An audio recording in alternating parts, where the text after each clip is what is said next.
Welcome to the Grandpa channel, where stories don't fade, they get recorded. I'm Steve Harris. My grandkids call me Gritters. This podcast is where grandpas and grandchildren pull up a chair, turn on a mic, and let her rip. Grandpa stories are chock full of wisdom, life lessons, and frankly funny as hell. Your stories are the magic elixir to help your grandkids navigate Mr. Toad's wild ride, aka life. Let's Grandpa. Listen up, grandpas. Have you actually pulled the trigger on recording your life story? I'm talking video, baby. They want to remember your corny jokes, your crooked smile, your rugged good looks, and the jaunty bounce of your voice. What if I told you there was a really easy way to do this? Recently, I sat down and I told my life story on video. Not the whole thing, but the good stuff, the messy stuff, the funny stuff. The parts I didn't want to forget and the parts that I did not want my kids and my grandkids to forget. Planted Media made it so easy. They came to me, set up everything, and then they did some editing voodoo magic that made me look like $1,000,000. Go to plantedmediaco.com and tell them Rivers sent you, and you'll get a nice little Grandpa Channel discount. All right. Back to the show. Greetings, Grandpa Channel listeners. Rivers here. We have been gathering stories for almost a year now, and as we head into the new one, we wanted to celebrate the glue that holds so many families together. From backyard fireworks and steak Sundays to homemade donuts and grandkid camps, this episode is packed with some of our favorite clips that highlight how simple traditions can create lasting impact. So sit back or take a walk or stir the soup on your stove, but listen in as we revisit stories of food, faith, and family, and the small things that become sacred over time. Let's jump in. Some traditions don't come wrapped in holiday paper and passed down from generations. Some are welded together from scratch, literally. After retiring, Wayne Samuelson's dad built a motorhome by hand. But the best part wasn't the building of the motorhome, it was what he did with the motorhome every Saturday morning with his family. Here's the story. They were incredibly loving and patient. My dad, again, kind of a do-yourselfer, after he retired, he built himself a motorhome. Built it, yeah. He wanted to learn how to, he wanted to have a metal frame. And so he bought the metal and cut it in small pieces and practiced, bought a welder and practiced welding until I could do all kind of angles. Wow. And then he built this big motorhome. But they use it a little bit as, for camping and stuff. But mostly he'd fire that thing up on Saturday mornings and go around and pick up all his grandkids in town and take them to Burger King. Really? And my kids didn't get involved in that because we were living in North Carolina at the time. Yeah. All of my nieces and nephews can talk about going with Grandpa, to Burger King. And I remember when he turned 70, we came back from North Carolina to be part of the birthday celebration, which they celebrated at McDonald's. He had the party, and I remember going with my sister over to make sure everything was set up. And they said, "Well, now how old is the birthday boy?" And my sister said, "Well, he's 70." She said, "No, these parties are for children." And my sister said, "This is the biggest kid you're ever going to see." Yeah. And so at the appointed hour, they all showed up. My dad got the crown. Are there pictures of this? They are pictures, isn't it? Yeah. and they brought the birthday cake out, and the kids all gathered around. He loved that. He was. Oh, that is funny. He was a big kid, and even with my kids, even though they were not physically there, he made sure that he called them and talked to them, and he shared all their things, all their successes, consoled them for their failures, and so they all knew him. And he just made a point to be part of their life. This next clip comes from Brad Harris, and it's about one of those classic American traditions, the 4th of July. But in Brad's family, it wasn't just burgers and sparklers. It was stadium seating, popcorn machines, Sousa marches blasting from the garage, and then what they lovingly called the Cul-de-Sac of Fire. More than fireworks, it was about Grandpa Lou, how he showed his love through precise planning, patriotic pride, and a popsicle in every kid's pan. And now that legacy is being passed on. Here's Brad. And one of our favorite events was the 4th of July. Do you want to describe the 4th of July? We called it the Cul-de-Sac of Fire. Yeah, it was really fun because Grandpa Lou got so into it. I mean, he was OCD in a lot of ways, right? And so he'd have the Rubbermaid white plastic chairs set up perfectly spaced in stadium seating on the front lawn, and popping popcorn with that popcorn cart that I eventually broke. I still feel terrible about. And popsicles in the cooler, and then he'd be blaring music, patriotic music, yeah, some John Philip Sousa from the garage. It was this big event, and we'd have a barbecue before. We'd grill hot dogs and burgers, and then we'd do the Cul-de-Sac of Fire. And Ken and Chase and I we'd all be the the ones to light the fireworks. Fire master. Yeah, it was a lot of fun. Those are great memories, and it's been fun moving into our own place. It's been fun to try to carry that forward. So we've been doing something similar in our neighborhood for a while. It's a big deal. It's become a big deal. It's been really fun, and we get other neighbors involved, and we try to bring everybody in and have popcorn and popsicles and whatnot. The music, yeah, I've got a mix, and of course it has some John Philip Sousa stuff on there, and it's just really fun. But yeah, Grandpa, he went all out on, the fireworks and tried to get some good fireworks. But it's kind of fun. I think it'd bring a smile to his face that we're going to Evanston, Wyoming to get a few more than they want. Put his to shame. It would. And this is back, to be fair, this is back when you couldn't get anything more than a fountain. Yeah. But it's been really fun to have some of these bigger fireworks and whatnot. And he loved being patriotic. And I think of all like the decorations in their house. We have some of their 4th of July decorations, but their whole house would be decked out. It was almost year round. They had a ton of stuff. Yeah. And every holiday. But somehow, like, I feel like the American flags and the red, white, and blue stayed up all year round, which was kind of fun. So, but yeah, good times, right? Very good times. Our next clip comes from Dan Gibbons, who's kept a daily diary for years, not just to reflect on life, but to leave behind a record for his kids and his grandkids. What he shares here is a beautiful reminder that even the small, everyday moments with our posterity can become treasures if we take the time to notice and to write them down. A couple of the ways that my wife and I had tried to, and me in particular, have tried to exert influence over my grandchildren is one through my diary. Mm-hmm. I am a dedicated diarist. Mm-hmm. I look at my diary as a personal tool for my own development, mm-hmm. but also as a record for my children. I see that in my father's diaries. My dad would write often about his children and grandchildren. The stories that he writes are just pure gold. Everything else that he wrote is kind of interesting, mm-hmm. about his other pursuits. Mm-hmm. But when he would tell a story about this grandchild said this, or mm-hmm. or my son or daughter said, did this, that is absolute jewel mm-hmm. in the midst of this pile of gravel of the diary. Yeah. So what I do is I will often write almost every day a little section in my diary called Glimpses of Our Posterity. Mm-hmm. And in it I'll write interaction I've had with our children, their spouses, our grandchildren, mm-hmm. and what they say and do.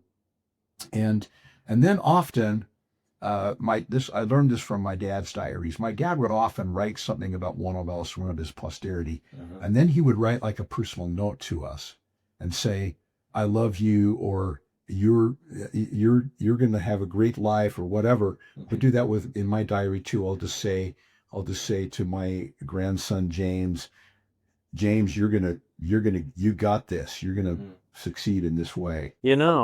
Not all traditions are loud or long-standing. Some start quietly, like this one.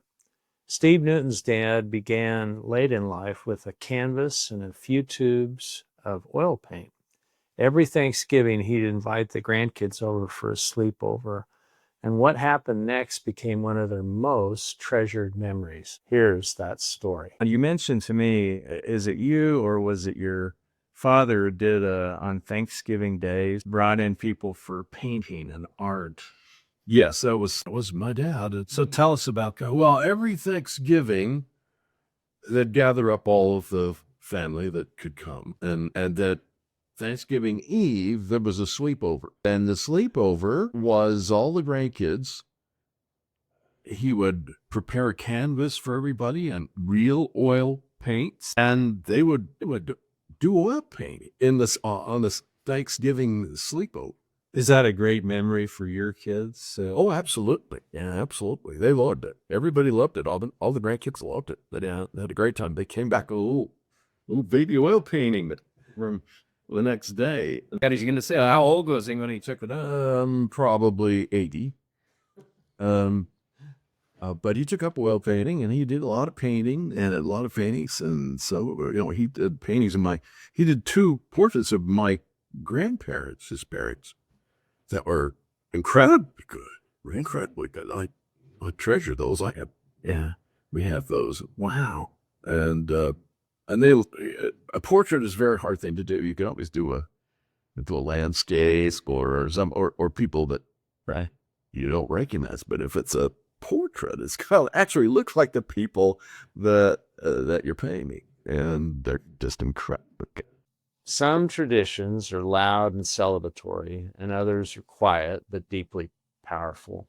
This next story comes from Molly Diamond, whose father, Wid Warner, a close friend of mine, created a simple tradition that became kind of a family motto. It's one word, just one, but it carried through their family through childhood games, big adventures, and even their final goodbye. Here's Molly explaining the meaning of Yosh. Something he used to say, and this was something that we said together as a family with him the day before he died. And it's something we had been doing since we were little, since I was little. We would gather in a circle and we would all put our hands in, and he would say, everybody hands in the middle, hands in the middle. And we'd all put our hands in the middle, and he would say, okay, I'm gonna count to 3, and then you guys say, Yosh. And everybody lift their hands up. And I finally said, Dad, what does Yosh mean? Like, why have we been saying that for so long? Because I just would do it when we were little, and I didn't know like what it meant, but I was just going along with him, And finally, as he was kind of teaching my kids that was like a thing, I was like, Dad, what is Yosh? And he finally taught me. He said, well, in Japan, which is where he went on his mission, they would say Yosh. And that means in Japanese, either we've got this or like, let's go. Really? Yes, Very like cool. We got this or let's go. Let's go.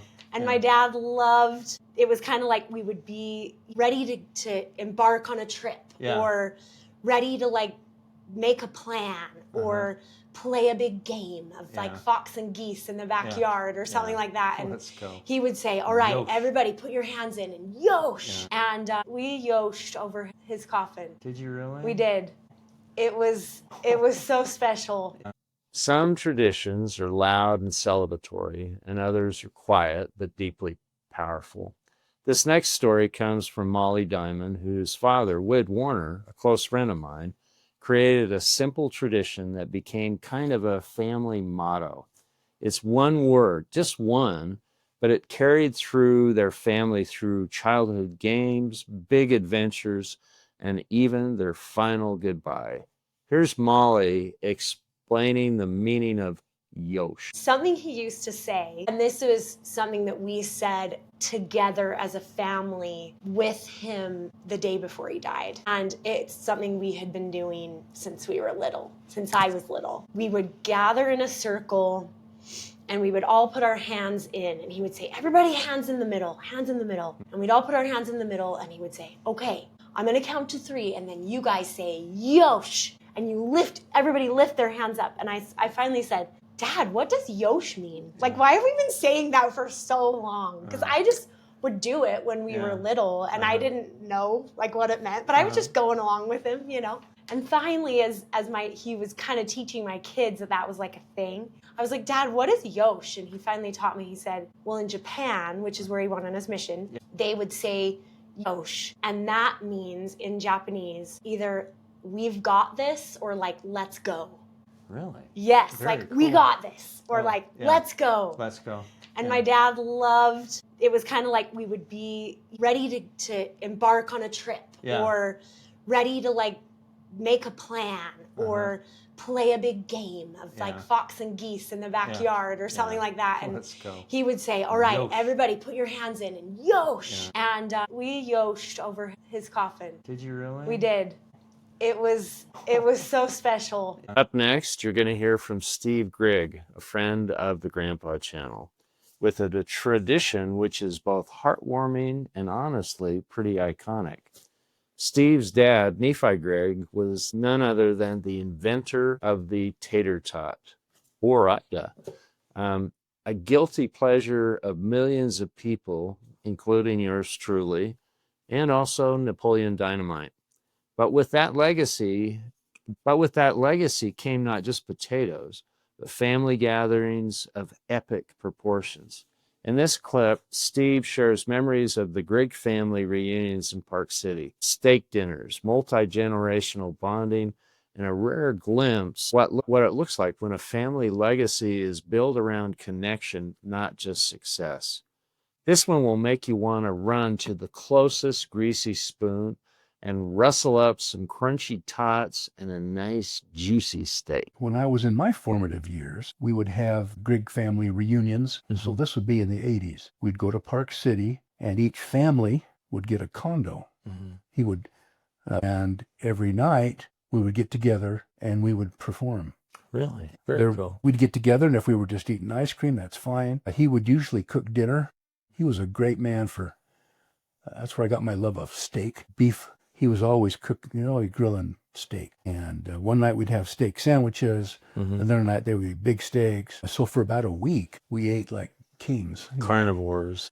We were definitely carnivores. And then the interaction that he provided these condos, and the interaction between families, this family we would go visit another family. And so even though the age difference between myself and my oldest sibling was about 20 years. So it's a big span, right? Yeah, very big span. And we could take our family and go over and see that family and get to know them because we were raised at different times. And he was not only turning the hearts of the siblings to their own siblings, but those little grandchildren could meet with Grandpa. What a wonderful thing. I mean, unheard of. So he did his part in enacting that promise. By raising a family that was so diverse and so far apart, by bringing them together and allowing us the opportunity to get to know each other. I think that's so cool. There was always a golf course. So in his later years, after he retired, let me back up. In 1965, he sold Ore-Ida Foods, Lock, Stock, and Tater Tot to Heinz Corporation. Yeah. I mean, that's what you do. Gigantic. Back that was in 65. Yeah. And so life was still fairly simple. And Heinz, of course, is from Pittsburgh, Pennsylvania. And when they would come out to finalize negotiations, they would fly in the private airplane of Heinz Corporation called the Flying Pickle, because back then Heinz pickles were a big deal. And so we got to go out, and they would fly into Boise, and then they would drive over to Ontario. And one time we got to go and, take a little trip, a fly around the Boise area there in the Flying Pickle in a private airplane. And I thought, man, Living large. this is big time. This is big time. And then one night he had them all over in our backyard for a steak fry. All these big corporate lawyers and financiers and executives from Heinz Corporation. We'd be in our backyard. He'd cook them steaks, and we'd eat corn, and they'd loosen their ties, and that's the kind of guy he was. He was not puffed up, as it were, but he was genuine. You'd come away thinking, there's a genuine guy. Yeah, authentic. We were never in a financial position to do reunions like he did. They're expensive. Well, it would be really, really expensive. Like I said, he invented the tater tot, not me. But we wanted to foster the same friendliness, the same camaraderie and knowledge and closeness that he fostered. He did it on a much larger scale than we could. And so we wanted to make sure that our kids loved each other and knew each other. And then we wanted to extend that to our grandkids. And so the first Sunday of every month, we have Steak Sunday, and we invite them all over for a steak fry. We provide the steak and the place to eat and a place to gather, and then they bring the potatoes and the fruit and the, you know, and the cookies and stuff like that. And so we're lucky to have developed that kind of tradition. And especially when you have a blended family like Joe has, it gets harder. Schedules are really complex, as you know. I do. And so getting everyone together has been a challenge. But the invitation is always there. We never turn anybody away, and we never scold anybody for not coming. And so that's the kind of attitude that we tried to adopt from Nephi and Addie. And they were very welcoming and inclusive. Man, were they ever? Yeah.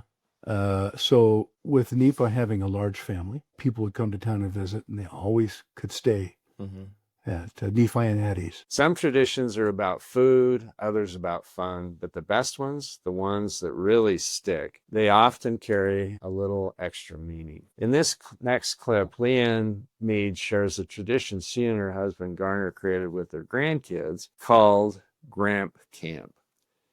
It's a few days with just the grandparents, no parents allowed, packed with outdoor activities and adventures, spiritual insights, and one unexpectedly profound acronym, HOGS, H-O-G-S. That's right, HOGS. You'll want to steal this one. Garner always wanted to do Gramp Camp.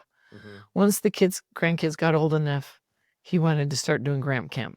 So we do Gramp Camp. So describe Gramp Camp. So we just steal the kids for a day or two, not with parents, and as old as we're getting, try to manage all of them, which is pretty interesting. Yeah, herding cats.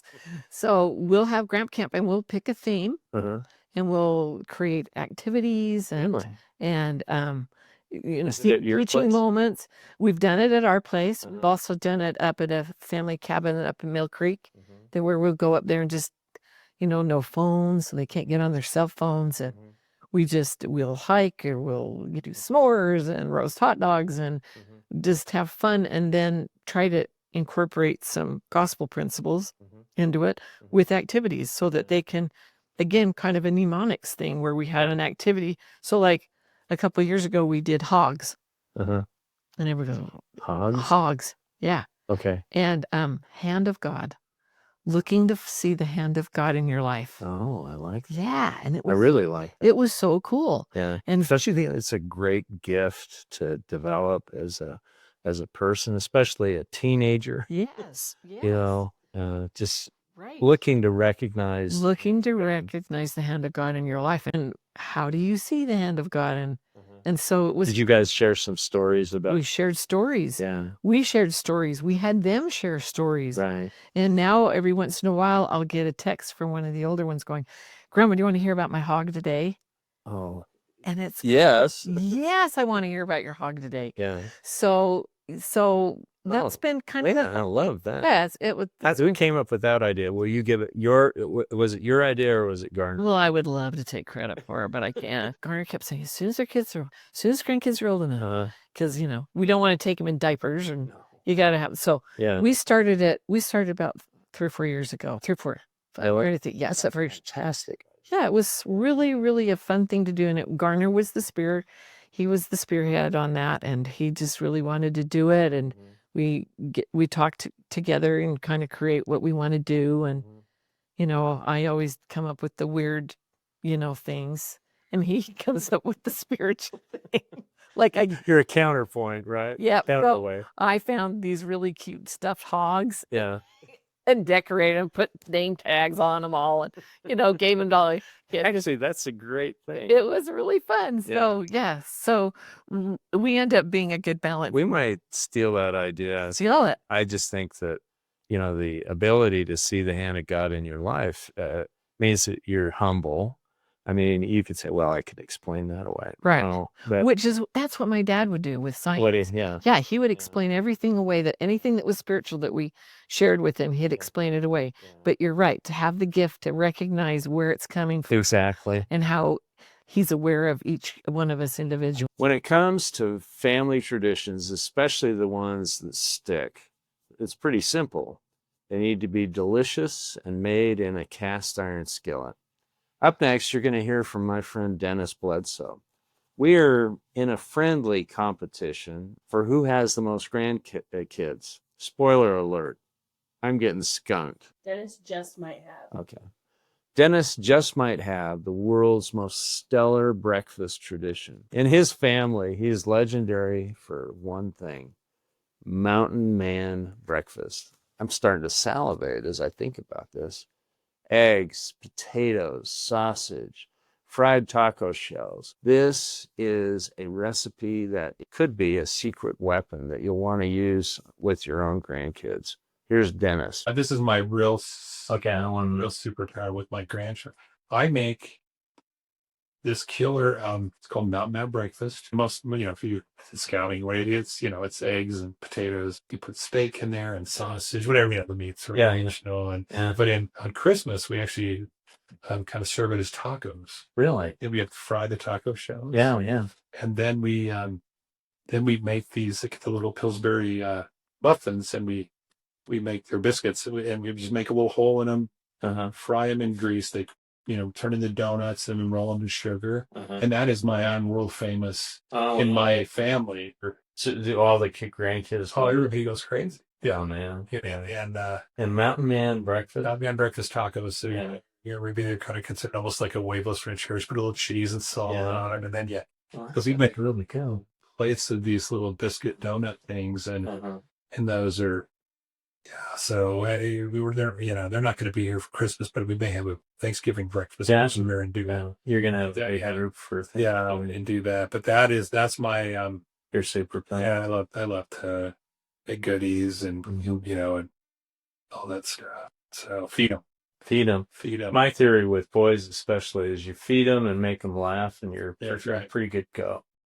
You're never too old to tell a good joke or to be the life of the party. At 94 years old, or 94 years young, Stanley Lear proves that laughter might just be the best tradition of all. In this next clip, he shares a few of his favorite one-liners, including a tip on how to make holy water. This one's sure to bring a smile. What's your favorite joke? Holy water. Holy water? Oh, you know how to make holy water? I don't. I tell you, make this like the oatmeal, you just boil the hell out of it. Anyway, I tell you, he had the worst dream he ever had in his life. Yeah. He dreamed he Dolly parted the baby and she raised him on the bottle. More jokes. You know why they build a fence around cemeteries? No, why? Well, people trying to get in. That's it for today's episode of the Grandpa Channel. Leave a review, share it with a friend, or better yet, tell your favorite grandpa. We're on a mission to gather 1 million grandpas, storytellers, wisdom keepers, and lovable wild cards. Until next time, keep the mic hot, the memories fresh, and the jokes just slightly inappropriate. I'm out of here.